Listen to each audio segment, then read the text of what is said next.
नमस्कार, मैं यशस्विनी city post में आपका स्वागत करती हूँ। इस्लामिक कैलेंडर के अनुसार साल का पहला महीना मुहर्रम होता है। इससे गम का महीना भी माना जाता है। 12वीं शताब्दी में गुलाम वंश के पहले शासक कुतुबुद्दीन ऐबक के समय से ही दिल्ली में इस मौके पर ताजिए मुहर्रम का जुलूस निकाले जाने की परंपरा चलती आ रही है। उसके बाद जिस भी सुल्तान ने भारत में राज किया है, उन्होंने ताजिए की परंपरा को जारी रखा है। हालांकि वो मुख्य रूप से सुन्नी थे, शिया नहीं थे।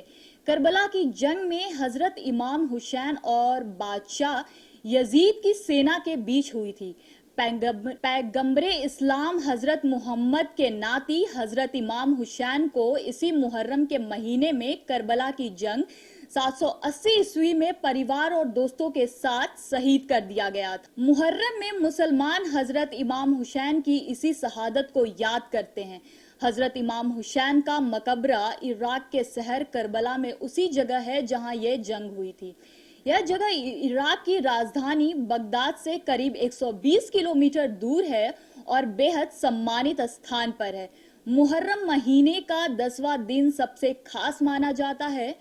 मुहर्रम के महीने में 10वें दिन की इस्लाम की रक्षा के लिए हजरत इमाम हुसैन ने अपने प्राणों को त्याग किया था। इसे असुरा भी कहा जाता है। इस दिन सिया मुसलमान इमाम बाड़ों में जाकर मातम मनाते हैं और ताजिया निकालते हैं। भारत के कई शहरों में मुहर्रम में सिया मुसलमान मातम मनाते हैं, लेकिन लखनऊ इसका मुख्य केंद्र रहता है। नवाब ने ही शहर के प्रसिद्ध इमाम बाड़ों का निर्माण करवाया। उस वक्त लखनऊ को अवध के नाम से जाना जाता था। नवाबों की रियासत में ही शायरों ने मुहर्रम के लिए मरसिया लिखा है और उसे पढ़ा भी है। उनमें सबसे प्रसिद्ध थे मीर अनीस, जिन्होंने करबला की जंग का अद्भुत वर्णन किया है।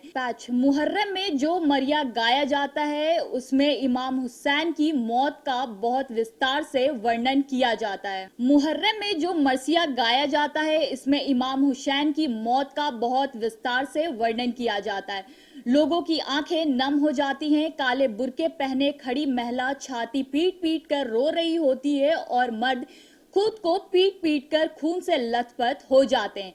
ताजिए से एक ही आवाज सुनाई देती है, या हुसैन हम ना हुए।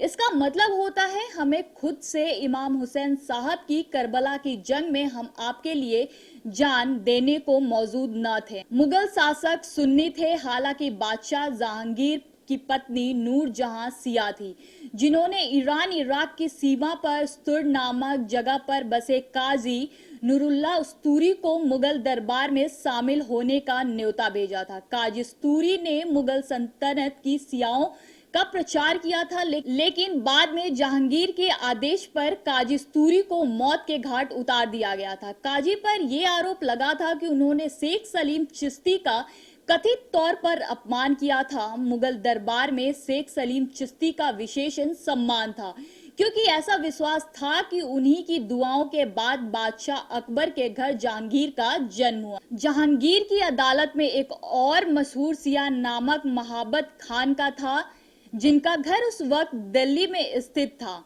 यह जगह दिल्ली में मुहर्रम का मातम मनाने के लिए प्रमुख केंद्र रही है।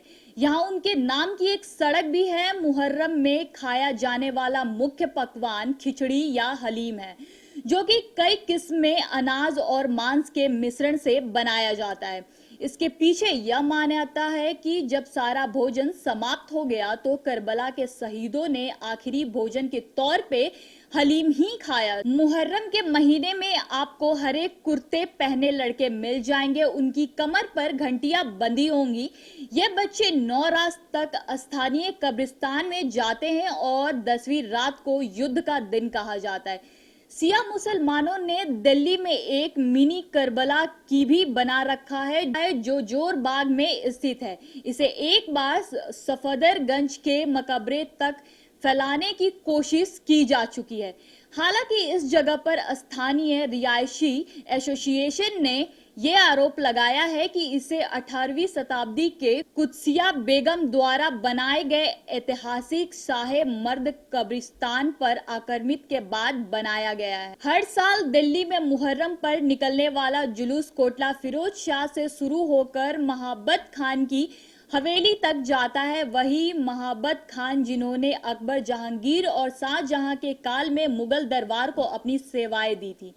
जीवन के अंत में वो सिया बन गए थे। महाबत खान में असली नाम जमाना बेग था। जब भी मुहर्रम आता है तब ज्यादातर सिया मुसलमान उनकी याद में जोरबाग स्थित उनकी कब्र तक जाकर जरूर जाना चाहते हैं। तब ज्यादातर सिया मुसलमान उनकी याद में जोरबाग स्थित उनकी कब्र तक जरूर जाना चाहते। अगर आपको हमारा ये खबर पसंद आया तो हमारे चैनल को लाइक करें, सब्सक्राइब करें और बेल आइकन दबाना ना भूलें, ताकि इसी तरह हम अपनी हर खबरें आप तक सबसे पहले पहुंचाते रहें। क्या आप जानते हैं कि घर बैठे आप अपनी स्वास्थ्य समस्याओं का सॉल्यूशन पा सकते हैं सॉफ्ट केयर मोबाइल ऐप के द्वारा। अधिक जानकारी के लिए आप संपर्क कर सकते हैं। हमारे फोन नंबर्स हैं 9472981111, 9472982222।